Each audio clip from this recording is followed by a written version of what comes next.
Hi guys, ಎಲ್ಲರಿಗೂ ಕೂಡ welcome back ಅಂತಾನೆ ಹೇಳ್ಬೋದು. ಈಗ ಡೈರೆಕ್ಟ್ ಆಗಿ ವಿಷಯಕ್ಕೆ ಬರೋಣ.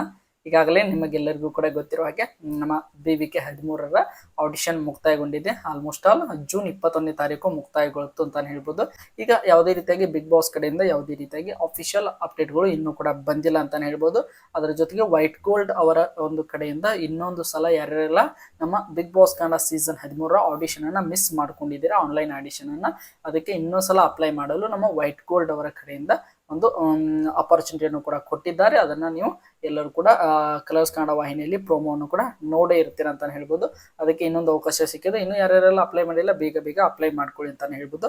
ಇದಕ್ಕೆ ಆಲ್ಮೋಸ್ಟ್ ಆಲ್ ಎಲ್ಲ ಜನರು ಕೂಡ ಈಗಾಗಲೇ ಅಪ್ಲೈ ಮಾಡ್ಕೊಂಡಿರ್ತಾರೆ. ಈಗ ನೆಕ್ಸ್ಟ್ ಪ್ರೊಸೆಸ್ ಏನು ಅನ್ನುವಂತಹ ಒಂದು ಪ್ರಶ್ನೆಯನ್ನ ಎಲ್ಲ ರೀತಿಯಾಗಿ ಬಿಗ್ ಬಾಸ್ಗೆ ಅಪ್ಲೈ ಮಾಡಿರುವಂತ ಹಲವಾರು ಜನರು ಕೂಡ ಕೇಳ್ತಾ ಇದ್ರು. ಅದರ ಜೊತೆಗೆ ನಮ್ಮ ಬಿಗ್ ಬಾಸ್ ಆಡಿಯನ್ಸ್ ಕೂಡ ಯಾವ ರೀತಿಯಾಗಿ ಕಾಮನ್ ಪೀಪಲ್ ಗಳನ್ನ ನಮ್ಮ ಬಿಗ್ ಬಾಸ್ ಕನ್ನಡ 13ಕ್ಕೆ ಸೆಲೆಕ್ಟ್ ಮಾಡ್ತಾರೆ ಎನ್ನುವಂತ ಪ್ರಶ್ನೆ ನಿಮ್ಮೆಲ್ಲರ ತಲೆಯಲ್ಲೂ ಕೂಡ ಮೂಡೇ ಇರ್ತದೆ. ಅದಕ್ಕೆ ಸಂಬಂಧಪಟ್ಟಂತ ಒಂದು ಅಪ್ಡೇಟ್ ಬಂದಿದೆ ಅಂತಾನೆ ಹೇಳ್ಬೋದು, ಒಂದು ಇನ್ಸೈಡ್ ಅಪ್ಡೇಟ್ ಅಂತಾನೆ ಹೇಳ್ಬೋದು. ಈಗ ಅದರ ಬಗ್ಗೆ ನೋಡ್ತಾ ಹೋಗೋದಾದ್ರೆ ನಿಮಗೆಲ್ಲರಿಗೂ ಕೂಡ ಗೊತ್ತಿರೋ ಹಾಗೆ season Bigg Boss Telugu season 9 ರಲ್ಲಿ ಯಾವ ರೀತಿಯಾಗಿ ಒಂದು ಆಡಿಷನ್ ಅನ್ನ ಮಾಡೋದ್ರ ಮೂಲಕ ಒಂದು ಅಗ್ನಿ ಪರೀಕ್ಷೆ ಅನ್ನುವಂತ ಒಂದು ಕಾನ್ಸೆಪ್ಟ್ ಅನ್ನ ಬಿಗ್ ಬಾಸ್ ತೆಲುಗು ಸೀಸನ್ 9 ನಲ್ಲಿ ತೆಗೆದುಕೊಂಡು ಬಂದಿದ್ರು ಅಂತಾನೆ ಹೇಳ್ಬೋದು. ಅದೇ ಆಧಾರದ ಮೇಲೆ ಒಂದು ಅದೇ ರೀತಿಯಾಗಿ ಒಂದು ಕಾನ್ಸೆಪ್ಟ್ ನನ್ನೇ ನಮ್ಮ ಬಿಗ್ ಬಾಸ್ ಕನ್ನಡ ಸೀಸನ್ 13ರ ಕಾಮನ್ ಪೀಪಲ್ ಗಳನ್ನ ಎಂಟ್ರಿ ಮಾಡಿಕೊಳ್ಳಲು ಒಂದು ಅವಕಾಶನ ನಮ್ಮ ಬಿಗ್ ಬಾಸ್ ಕೊಡ್ತಾರೆ ಅನ್ನುವಂತ ಮಾಹಿತಿ ಬಂದಿದೆ. ಅದು ಹೇಗೆ ಅಂತ ನೋಡ್ತಾ ಹೋದಾದ್ರೆ ಆಲ್ಮೋಸ್ಟ್ ಆಲ್ ಒಂದು more than 5 lakh to 10 lakh ತನಕ ಒಂದು ನಮ್ಮ ಬಿಗ್ ಬಾಸ್ ಕನ್ನಡ ಸೀಸನ್ 13ಕ್ಕೆ ಕಾಮನ್ ಪೀಪಲ್ ಗಳಿಂದ ನಮ್ಮ ಬಿಗ್ ಬಾಸ್ ಕನ್ನಡ ಸೀಸನ್ 13ಕ್ಕೆ ಆಡಿಷನ್ಗಳು ಕೂಡ ಬಂದಿರುವಂತಹ ಸಾಧ್ಯತೆ ಇದೆ ಅಂತ ಹೇಳ್ಬೋದು. ಆ ಒಂದು ಬಂದಿರುವಂತಹ ಎಲ್ಲ ಆಡಿಷನ್ ಗಳನ್ನ ಒಂದು ಬಿಗ್ ಬಾಸ್ ಟೀಮ್ ನವರು ಒಂದು ರೀತಿಯಾಗಿ ಬ್ರೇಫ್ ಆಗಿ ನೋಡ್ಕೊಂತ ಹೋಗ್ತಾರೆ ಅಂತ ಹೇಳ್ಬೋದು. ಅದರಲ್ಲಿ ತಮಗೆ ಇಂಟ್ರೆಸ್ಟಿಂಗ್ ಅನಿಸಿದ ಒಂದು ರೀತಿಯಾಗಿ ಏನೋ ಒಂದು ಕುತೂಹಲವನ್ನು ಉಂಟು ಮಾಡುವಂತ ಕೆಲವೊಂದಿಷ್ಟು ಪ್ರೊಫೈಲ್ಗಳು ಇದ್ದೇ ಇರ್ತವೆ. ಅವುಗಳೆಲ್ಲವನ್ನು ಕೂಡ ಸೆಲೆಕ್ಟ್ ಮಾಡ್ತಾರೆ ಅಂತ ಹೇಳ್ಬೋದು. ಆ ಒಂದು ಸೆಲೆಕ್ಟ್ ಮಾಡಿರೋ ಪೈಕಿ ಆಲ್ಮೋಸ್ಟ್ ಆಲ್ ಒಂದು 100 ಜನರನ್ನ ಸೆಲೆಕ್ಟ್ ಮಾಡುವಂತ ಸಾಧ್ಯತೆ ಇದೆ. ಆ 100 ಜನರ ಪೈಕಿ ಒಂದು ರೀತಿಯಾಗಿ ಮತ್ತೆ ಅವರನ್ನ ಬಿಗ್ ಬಾಸ್ ತಂಡದವರು ಕಾಂಟ್ಯಾಕ್ಟ್ ಮಾಡಿ ಅವರನ್ನ ಇಂಟರ್ವ್ಯೂ ಕೂಡ ತೆಗೆದುಕೊಳ್ತಾರೆ ಅನ್ನುವಂತ ಮಾಹಿತಿ ಬಂದ ಇದೆ. ಇಂಟರ್ವ್ಯೂ ತೆಗೆದುಕೊಂಡ ನಂತರ ಅದರಲ್ಲಿ 100 ಜನರಲ್ಲಿ ಮತ್ತೆ ಒಂದು ಆಲ್ಮೋಸ್ಟ್ ಆಲ್ ಒಂದು 15ರಿಂದ 20 ಜನರನ್ನ ಮತ್ತೆ ಫಿಲ್ಟರ್ ಮಾಡ್ತಾರೆ ಅನ್ನುವಂತ ಮಾಹಿತಿ ಬರ್ತಾ ಇದೆ. 15ರಿಂದ 20 ಆಲ್ಮೋಸ್ಟ್ ಆಲ್ ಒಂದು 25 ಜನರನ್ನ ಕನ್ಸಿಡರ್ ಮಾಡ್ಕೊಂಡ್ರು ಕೂಡ 25 ಜನರಿಗೆ ನಮ್ಮ ಬಿಗ್ ಬಾಸ್ ಕನ್ನಡ ಸೀಸನ್ 13ರ ಅಗ್ನಿ ಪರೀಕ್ಷೆಗೆ ಎಂಟ್ರಿ ಆಗಲು ಅವಕಾಶನ ನಮ್ಮ ಬಿಗ್ ಬಾಸ್ ತಂಡದವರು ಕೊಡ್ತಾರೆ ಅಂತ ಹೇಳ್ಬೋದು.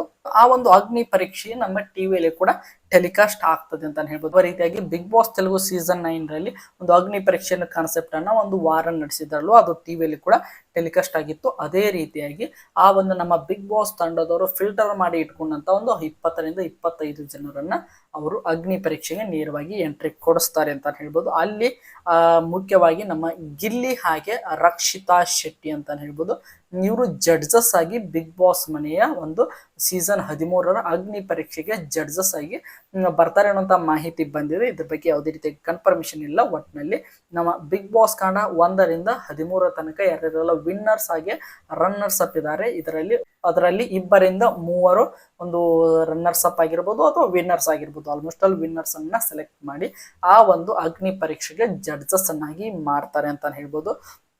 ಆ ಒಂದು ಅಗ್ನಿ ಪರೀಕ್ಷೆಯಲ್ಲಿ ಹಲವಾರು ರೀತಿಯಾಗಿ ಟಾಸ್ಕ್ ಗಳನ್ನ ಕೊಡ್ತಾರೆ, ಮಾತನಾಡುವಂತಹ ಆಕ್ಟಿವಿಟಿಗಳನ್ನ ಕೊಡ್ತಾರೆ, ಹಲವಾರು ರೀತಿಯಾಗಿ ಟ್ವಿಸ್ಟ್ ಅಂಡ್ ಟರ್ನ್ಸ್ ಗಳ ಆ ಒಂದು ಅಗ್ನಿ ಪರೀಕ್ಷೆಯಲ್ಲಿ ಇದ್ದೇ ಇರ್ತದೆ ಅಂತ ಹೇಳ್ಬೋದು. ಅದನ್ನು ಟೆಸ್ಟ್ ಮಾಡುವಂತವ್ರು ನಮ್ಮ ಬಿಗ್ ಬಾಸ್ ಕನ್ನಡ ಅಲ್ಲಿ ಆಯ್ಕೆ ಆಗಿರುವಂತ ಅಗ್ನಿ ಪರೀಕ್ಷೆಗೆ ಆಯ್ಕೆ ಆಗಿರುವಂತ ಜಡ್ಜಸ್ ಅವರನ್ನ ಟೆಸ್ಟ್ ಮಾಡ್ತಾರೆ ಅಂತ ಹೇಳ್ಬೋದು. ಟೆಸ್ಟ್ ಮಾಡಿ ಅದರಲ್ಲಿ ಮತ್ತೆ ಅಗ್ನಿ ಪರೀಕ್ಷೆಯಲ್ಲಿ 5ರಿಂದ 10 ಜನರು ಮತ್ತೆ ಔಟ್ ಆಗುವಂತ ಸಾಧ್ಯತೆ ಇದೆ. ಆಲ್ಮೋಸ್ಟ್ 10 ಜನರು ಔಟ್ ಆದ್ರೂ ಕೂಡ ಇನ್ನು ಉಳಿದಿರುವಂತೆ 15 ಜನ ಕಂಟೆಸ್ಟೆಂಟ್ಗಳು ಉಳಿದುಕೊಳ್ತಾರೆ ಅಂತ ಹೇಳ್ಬೋದು. ಅಗ್ನಿ ಪರೀಕ್ಷೆಯ ಫೈನಲ್ ನಲ್ಲಿ ಆ ಒಂದು ಉಳಿದುಕೊಂಡಂತ ಒಂದು 15 ಜನರಿಗೆ ನಮ್ಮ ಆಡಿಯನ್ಸ್ ಅದು ಟಿವಿಯಲ್ಲಿ ಕೂಡ ಟೆಲಿಕಾಸ್ಟ್ ಆಗೋದ್ರಿಂದ ಅಲ್ಲಿ ಆನ್ಲೈನ್ ಅಲ್ಲಿ ತಮಗೆ ವೋಟನ್ನ ಸಬ್ಮಿಟ್ ಮಾಡಲು, ತಮಗೆ ವೋಟಿಂಗ್ ರಿಕ್ವೆಸ್ಟ್ ಅನ್ನ ಮಾಡಿಕೊಳ್ಳಲು ಆ ಉಳಿದಿರುವಂತಹ 15 ಜನರಿಗೆ ಅವಕಾಶನ ಕೊಡ್ತಾರೆ.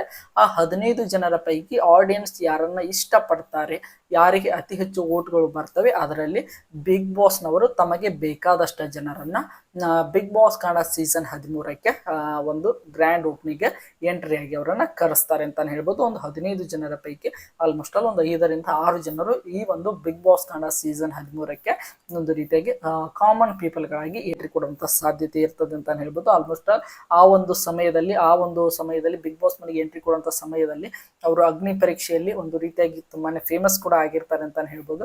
ನೋಡೋಣ ಅದ್ರ ಬಗ್ಗೆ ಯಾವ ರೀತಿಯಾಗಿ ಅಪ್ಡೇಟ್ಗಳು ಬರ್ತಾ ಹೋಗ್ತವೆ. ಒಟ್ಟಿನಲ್ಲಿ ಈ ಒಂದು ಪ್ರಕಾರವಾಗಿ ನಮ್ಮ ಬಿಗ್ ಬಾಸ್ ಕನ್ನಡ ಸೀಸನ್ 13ರಲ್ಲಿ ಅಗ್ನಿ ಪರೀಕ್ಷೆ ಮುಖಾಂತರ ನಮ್ಮ ಬಿಗ್ ಬಾಸ್ ಕನ್ನಡ ಸೀಸನ್ 13ರಲ್ಲಿ ಆಡಿಷನ್ ಕೊಟ್ಟಂತ ಕಾಮನ್ ಪೀಪಲ್ ಗಳನ್ನ ಆಯ್ಕೆ ಮಾಡ್ತಾರೆ ಅನ್ನುವಂತ ಮಾಹಿತಿ ಬಂದಿದೆ. ನೋಡೋಣ ಇನ್ನು ಏನಾದರೂ ಅದರಲ್ಲಿ ಟ್ವಿಸ್ಟ್ ಅಂಡ್ ಟರ್ನ್ಸ್ ಗಳು ಕೂಡ ಇರುವಂತ ಸಾಧ್ಯತೆ ಇದೆ. ಅವೆಲ್ಲವನ್ನು ಕೂಡ ಬರುವಂತ ದಿನಗಳಲ್ಲಿ ಅಪ್ಡೇಟ್ಗಳು ಬರ್ತಾ ಹೋಗ್ತವೆ. ಅದ್ರ ಬಗ್ಗೆ ನಾನು ಕಂಪ್ಲೀಟ್ ಆಗಿರುವಂತಹ ಅಪ್ಡೇಟ್ಗಳನ್ನ ಕೊಡ್ತಾ ಹೋಗ್ತೇನೆ. ಐ ಹೋಪ್ ಎಲ್ಲರಿಗೂ ಕೂಡ ಒಂದು ಬಿಗ್ ಬಾಸ್ ಕನ್ನಡ ಸೀಸನ್ 13ರ ಆಲ್ಮೋಸ್ಟ್ ಆಲ್ ಒಂದು ಕಾಮನ್ ಪೀಪಲ್ಗಳನ್ನು ಯಾವ ರೀತಿಯಾಗಿ ಆಯ್ಕೆ ಮಾಡ್ತಾರೆ ಅಂತ ಒಂದು ಇನ್ಫಾರ್ಮೇಶನ್ ನಿಮಗೆಲ್ಲರಿಗೂ ಕೂಡ ಗೊತ್ತಾಗಿದೆ ಅಂತ ಅನ್ಕೊಂಡಿದ್ದೇನೆ. ಇದೇ ರೀತಿಯಾಗಿ ನಮ್ಮ ಬಿಗ್ ಬಾಸ್ ಕನ್ನಡ ಸೀಸನ್ 13ರ ಪ್ರತಿಯೊಂದು ಅಪ್ಡೇಟ್ಗಳನ್ನು ಪಡೆಯಲು ನಮ್ಮ ಚಾನಲ್ಗೆ ಸಬ್ಸ್ಕ್ರೈಬ್ ಮಾಡಿಕೊಂಡು ಸಪೋರ್ಟ್ ಮಾಡೋದನ್ನ ಯಾವುದೇ ಕಾರಣಕ್ಕೂ ಮರೀಲಿಕ್ಕೆ ಹೋಗ್ಬೇಡಿ ಗೈಸ್. ಮತ್ತೆ ಮುಂದಿನ ವಿಡಿಯೋದೊಂದಿಗೆ ನಿಮ್ಮ ಜೊತೆಗೆ ಸಿಗ್ತೀನಿ ಅಂತ ಹೇಳ್ತಾ ಎಲ್ಲರಿಗೂ ಕೂಡ ಧನ್ಯವಾದಗಳು. ಹೀಗೆ ಸಪೋರ್ಟ್ ಮಾಡ್ತಾ ಇರಿ.